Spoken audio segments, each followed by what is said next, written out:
शादी की रात मैं दुल्हन बनी बैठी हुई थी कि अचानक लाइट चली जाती है। मुझे अपनी भाभी की याद आ गई। उन्होंने कहा था कि देखना, अपने आप को पसीना मत आने देना, वरना इतना महंगा मेकअप उतर जाएगा और तेरा पति तुझे देखते ही डर जाएगा। लाइट जाते ये सब सोचने के बाद मैं बहुत घबरा गई, क्योंकि मैं बहुत काली थी। पवन से मेरी मुलाकात फेसबुक पर हुई थी। हम दोनों रोज फोन पर बातें करते करते एक दूसरे को पसंद करने लगे। पवन ने जब मेरी तस्वीर मांगी तो तस्वीर में काला गोरा तो समझ में नहीं आता। मेरे नैन नक्श अच्छे थे, इसलिए मेरी तस्वीर बहुत अच्छी आती थी। जब मैंने उसे अपनी तस्वीर भेजी तो पवन ने देखते ही मुझे पसंद करने लिया और कुछ दिनों में हमारी शादी हो गई।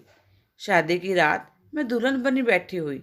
मैं घबरा रही थी कि अगर मेरा मेकअप उतर गया तो पवन कहीं मुझे देखते ही मुझे छोड़ ना दे। इसलिए लाइट जाते ही घबराहट की वजह से मैं बाथरूम में चली गई कि लाइट आने के बाद मैं अपने मेकअप को थोड़ा ठीक कर लूँगी। थोड़ी देर में ही लाइट आ गई और मैं बाथरूम से निकली और जब मेरी नज़र मेरे पति पर पड़ी तो मेरी जान निकल गई, क्योंकि वह तो एक बहुत सुंदर और मैं दिखने में एकदम काली थी। इसलिए मेरे लिए जो भी रिश्ता आता मेरे काले रंग को देखकर मुझे नापसंद कर देता। इस बात को लेकर मैं और मेरे घर वाले बहुत परेशान थे कि आखिर मेरी शादी होगी या नहीं। मैं अभी दोनों बहनों में से सांवली थी और मेरी दोनों बहनें मेरे से छोटी थी, पर उनकी शादी हो गई थी। मेरी सांवली सूरत की वजह से कोई भी लड़का मुझे पसंद नहीं करता। लड़के वाले मुझे देखने तो आते, पर देखते ही मुझे नापसंद कर देते। अगर मेरे सामने सूरत को ना देखा जाए तो मैं हर चीज़ में आगे थी। अच्छा खाना बना लेती और पढ़ने में भी ठीक थी, पर हमारे समाज में लड़कियों की हर खूबी उनके साथ रंगत में छुप जाती है। मेरे लिए आने वाले हर रिश्ते मेरे मुंह पर ही कह देते कि ये लड़की तो बहुत सांवली है। अगर अपनी छोटी बेटी का करना चाहते हो तो बता दीजिए। वह लोग ये नहीं सोचते थे इस छोटे सी बातों से मेरे ऊपर क्या गुजरता होगा। लड़की वालों को जाते ही मैं खूब रोती। माँ मुझे बहुत समझाती। धीरे धीरे करके वक्त गुजरता जा रहा था और मेरी उम्र भी निकलती जा रही थी। कुछ दिन बाद मेरे से छोटी मेरी दोनों बहनों की शादी हो गई। मैंने और मेरे घर वालों ने शादी की उम्मीद ही छोड़ दी थी, पर कुछ दिन बाद उम्मीद की किरण तब नजर आई जब मैंने फेसबुक ओपन किया। फेसबुक पर ही मेरी मुलाकात पवन से हुई थी। पवन देखने में काफ़ी खूबसूरत था। मैंने फेसबुक पर उनकी तस्वीर देखी थी। मैंने फेसबुक पर लॉगिन किया था, पर उसमें मेरे नाम के सिवा और कुछ नहीं था। मैंने अपनी एक भी पिक्चर फेसबुक पर नहीं डाली थी, पर जो मैंने पवन को फ्रेंड रिक्वेस्ट भेजी तो उन्होंने एक्सेप्ट कर ली। उसके बाद हम दोनों की चैटिंग से बातें होने लगी, तो बातों ही बातों में उन्होंने मुझसे मेरी तस्वीर मांगी। पहले तो मैं तस्वीर भेजने में हिचकिचाई, पर जब पवन से ज़्यादा जिद की तो मैंने मोबाइल की मदद से अपनी तस्वीर को फिल्टर कर भेज दी। मेरे नैन नक्श बहुत सुंदर थे, बस कलर सांवला था और फिल्टर करने के बाद मेरी तस्वीर बहुत खूबसूरत आई। मेरी तस्वीर देखते ही पवन मेरी बहुत तारीफ करने लगी। काफ़ी दिनों तक हमारे फेसबुक पर बातें हुई। उसके बाद पवन ने मुझे प्रपोज कर दिया। मैं तो यही चाहती थी। जब ये बात मैंने अपनी माँ को बताई और पवन के बारे में सब कुछ बताया कि पवन एक सॉफ्टवेयर कंपनी में इंजीनियर है और मुझे पसंद करता है, तो माँ भी बहुत खुश हुई। मैंने फ़ोन पर पवन के घर का एड्रेस लिया। पता पाने के बाद माँ और भैया पवन को देखने पवन के घर गए।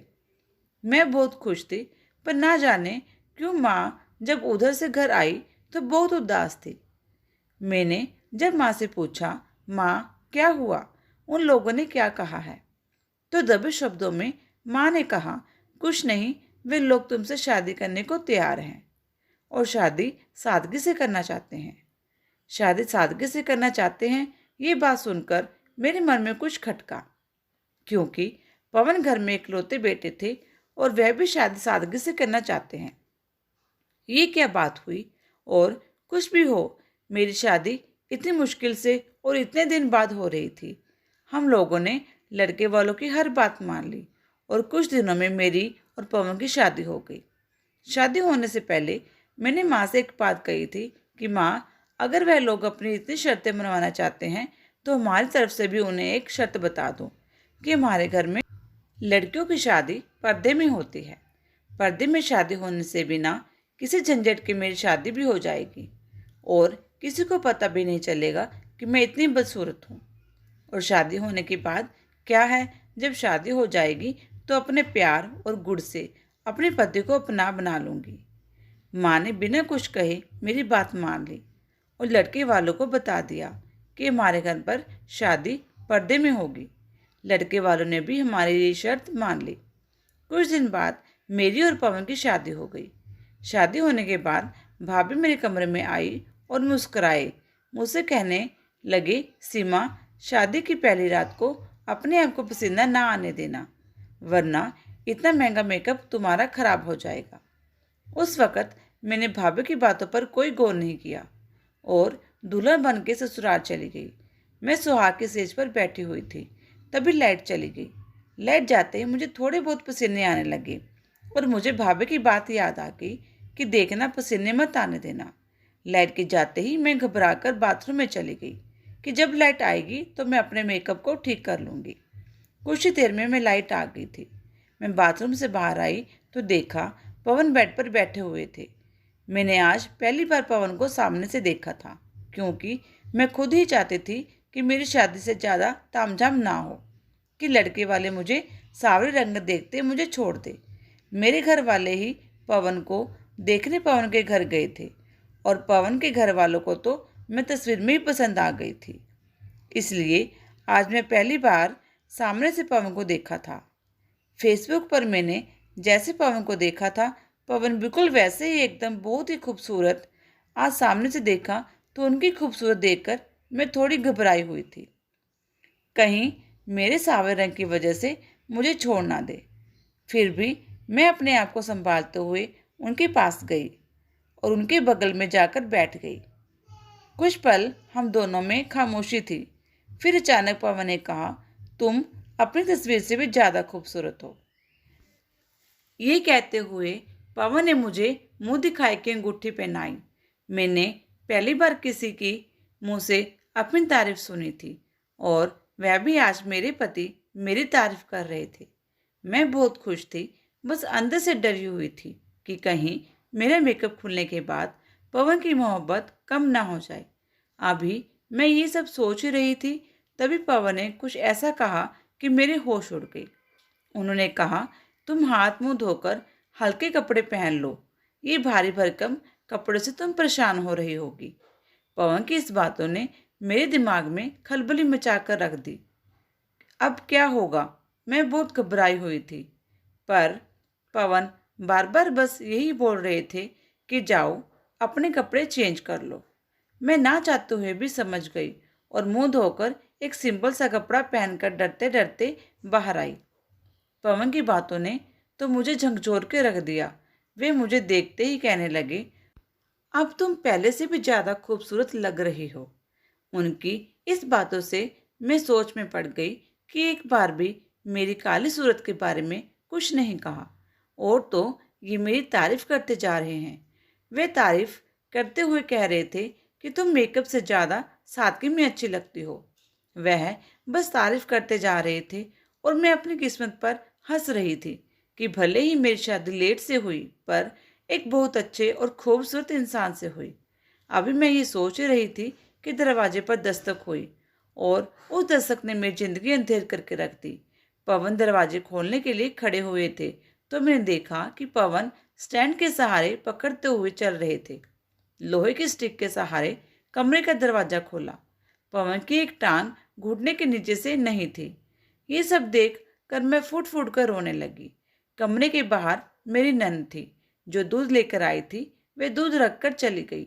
आज मुझे माँ की चुप्पी याद आ गई कि माँ जब पवन को देखकर घर आई थी तो इतनी चुप चुप क्यों थी। मेरे घर के सभी लोगों को पता था कि पवन की एक टांग नहीं है। मेरे घर पर किसी ने एक बार भी ये बात मुझसे नहीं कही। मुझे तो ये था कि किसी भी तरह मेरी शादी हो जाए और मैं इस घर से चली जाऊं।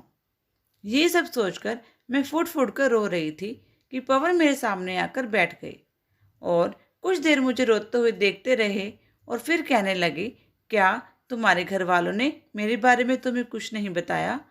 मैंने तो उन्हें सब कुछ बता दिया था। शायद मेरी रोने की वजह वह जान गए थे। मैं शिकायत भरे अंदाज में उनसे कहा, पर यह बात आपने पहले मुझे क्यों नहीं बताया? सीमा, हमारी शादी पसंद की शादी थी। हमने एक दूसरे के रंग रूप और शरीर की बनावट को देखकर नहीं पसंद किया था। हमने तो एक दूसरे के दिल से मोहब्बत की थी। मुझे भी ये बात आज पता चली कि तुम इतनी सावली हो, पर मैंने तो तुमसे कोई शिकायत नहीं की, क्योंकि मैं तुमसे प्यार करता हूँ और प्यार करने वाले दिल से प्यार करते हैं, ना कि उनके रंग रूप से।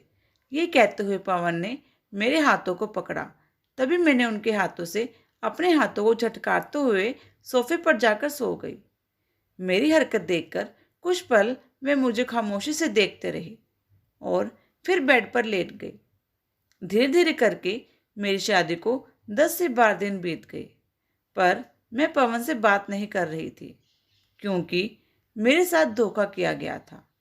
घर में मैं सभी से बातें करती, पर पवन से नहीं। पवन जब भी कमरे में आते तो मेरी खामोशी की वजह पूछते, पर मैं उन्हें कोई जवाब नहीं देती। पवन एक सॉफ्टवेयर इंजीनियर थे। वह घर पर ही लैपटॉप पर काम करते। जब मैंने अपनी खामोशी की कोई वजह नहीं बताई, तो वह बिना कुछ कहे अपने काम में बिजी हो गए। मैंने देखा पवन अपना हर काम बड़ी मुश्किल से करते। उन्हें अगर कुछ चाहिए होता तो वह बड़ी मुश्किल से उठते। उन्हें ऐसा करता देख उनकी मदद करना तो बहुत दूर की बात थी। गुस्से से मुंह फेर लेती थी। पवन अगर भूलकर भी मुझसे कोई अपनी चीज मांगते तो मैं उन्हें चढ़कर जवाब देती थी, पर वह मेरी किसी भी बात पर गुस्सा नहीं करते, बल्कि मेरी हर खटी खोटी खामोशी से सुन लेते। एक दिन पवन ने मुझसे कहा कि मैं काम से कहीं बाहर जा रहा हूँ। अगर तुमने अपने मायके जाना है तो मैं तुम्हें वहाँ छोड़ दूंगा। उनकी ये बात सुनकर मैं हंसती हुई बोली, क्या आप इस काबिल भी हो कि मुझे कहीं ले जा सके?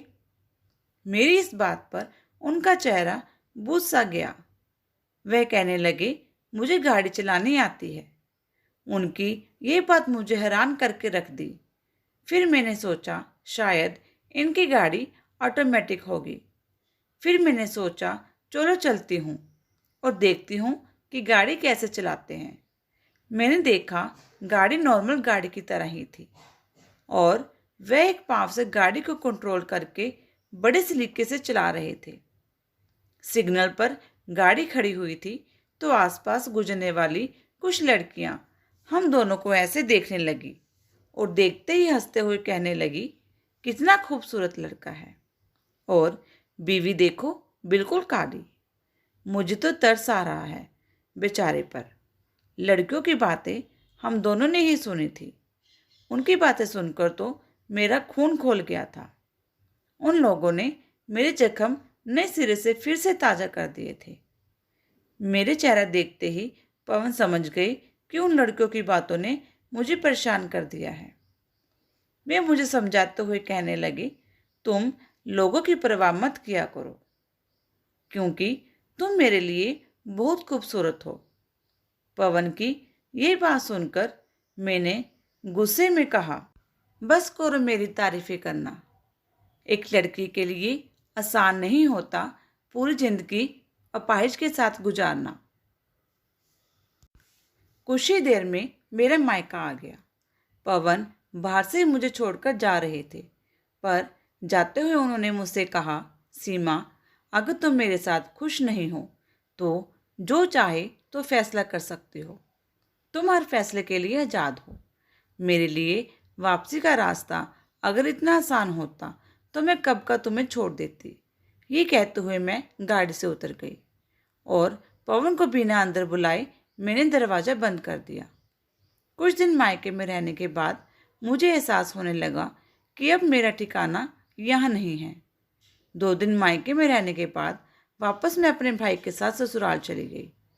भाई को कुछ काम था तो भाई मुझे बाहर से ही छोड़कर वापस चला गया। मैं घर के अंदर गई तो मैंने सुना मेरी सास और मेरी ननद तेज लफ्जों में मेरे बारे में बातें कर रही थी। वो पवन से कह रही थी कि तुम में ऐसी कौन सी कमी थी पवन, जो इस काली महारानी को तुमने पसंद किया। तुम्हारी काबिलियत देखकर बहुत लड़कियां तुमसे शादी करने को तैयार थी। अच्छा खासा कमाते हो, घर है, गाड़ी है, वह तुम्हारे साथ बिल्कुल अच्छी नहीं लगती। काली कलूटी कहीं की। पवन ने गुस्से में कहा, बस करिए माँ, सीमा मेरी पत्नी है और वह कितनी खूबसूरत है ये मेरे से बेहतर कोई नहीं जानता। जब मैं उसके साथ खुश हूं तो किसी को कोई हक नहीं है उसे कुछ कहने का। खामोशी से उनकी बातें सुनने के बाद मैं सीधा अपने कमरे में चली गई और मुझे अपनी गलती का एहसास होने लगा।